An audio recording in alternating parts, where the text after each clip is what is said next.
poverty in America. If you make less than $12,000 a year, you're poor.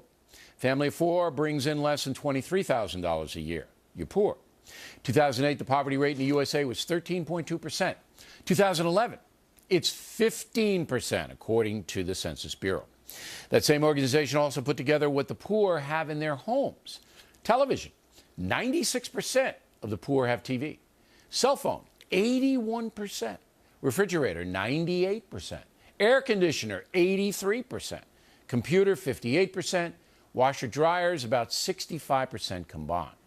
Based on those stats, the poverty description may have to be redefined in America.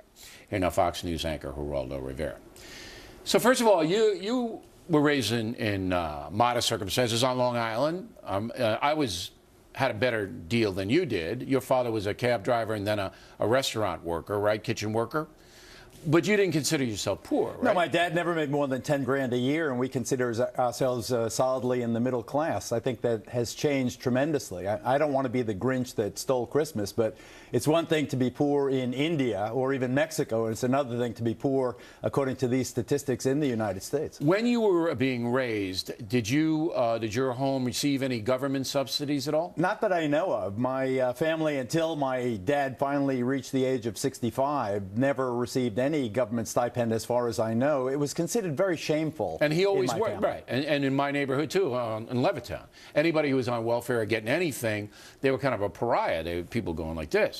Everybody Let me just tell you one quick story. My dad started a small coffee shop, went bankrupt. He then wanted, after bankruptcy, to pay when back. he had any money, to pay back everybody, every creditor that had been shafted. All right, so now we have millions of poor people in America, and the government flooding them with entitlements. So in some states, you can make up to $40,000 in entitlements if you don't work. That, I believe, is creating a poverty class that doesn't want to work because they have enough to get color TV, cell phone, computers, and it's unending. It'll keep coming in. We don't begrudge any. I want everybody to have cell phones, of course, refrigerators and TV sets and all the rest of it. I think that what's happened, yes, that's true to a large extent. Temporary assistance to needy families, and but it all isn't the rest. temporary. It becomes institutionalized. Right. That's the point. When you have food stamps, for instance, food stamps aren't, and we want everyone to be have nutritious Everybody meals knows you're and all the rest of it. Geraldo. But you don't even consider the food stamps, which are $300 or so a month for the family. That doesn't come into that figure. So if you're making $25,000 a year and you're on the poverty level, then you get food stamps, then you get housing subsidies. So again, you start adding to the amount of money you can make without having to actually work. Here's the point that I'm trying to make, and I want to know if you agree with it.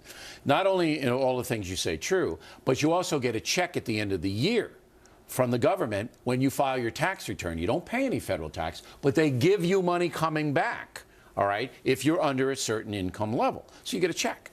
So this is creating a class of people who don't live well. I mean, none of us are under the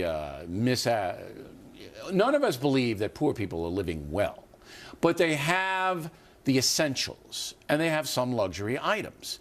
So there's no incentive for many to break out of that. I agree with that, but there's two factors that are even more exacerbating, so to speak. There are many of these programs that help define poverty and whether you are impoverished that are an incentive for the dad not to be in the home, for the dad not to marry the mom, which increases the likelihood that the child 6, 7, 8 times more likely to live in poverty forever if the dad's not around. There's one other thing I have to mention. There are a lot of people claiming disability now that you don't even have in these Everybody on the Long Island Railroad. Every railroad 100%. conductor, almost every conductor. And you know what can be considered disability these days and get SSI at the age of 40 or 50? Your back hurts or you have a mood disorder. Now, these things did not exist when we were coming up. You have a mood disorder. That means that everybody in television news would be on disability. That's it. Right? So between the railroad guys who are all claiming their 100%. back hurts and everybody on TV being in a bad mood, there you go. I want everybody around the country, if you come to New York, get on the Long Island Railroad,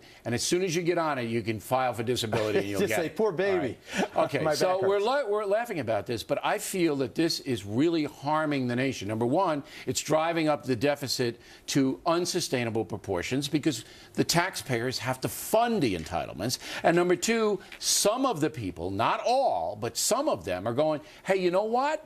I can just not do anything, have a couple of more kids, get my computer, cell phone, color TV, big screen, and just sit back. Here in New York, we have a Democratic candidate for mayor who made the story of the tale of two cities, rich and poor, and how the income gap is widening, as it is. But what he does not say is the disincentive for so many of the poor to work stabilizes them at a sustainable, almost lower middle class existence that gives them no incentive to go out and bootstrap themselves and invent something or go to work and work 2 jobs and 3 jobs. I went to law school.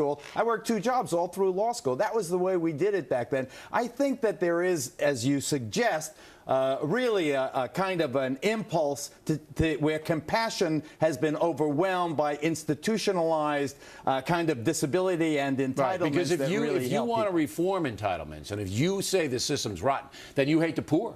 And See, what I would like is get a bunch of smart people together and figure out government programs that encourage men to marry the mother of their children, that We have to encourages reform. families to come together. We have to I think reform. that you can design it where these government programs, these subsidies, are an incentive to participate in the capitalist system rather than drop out of it.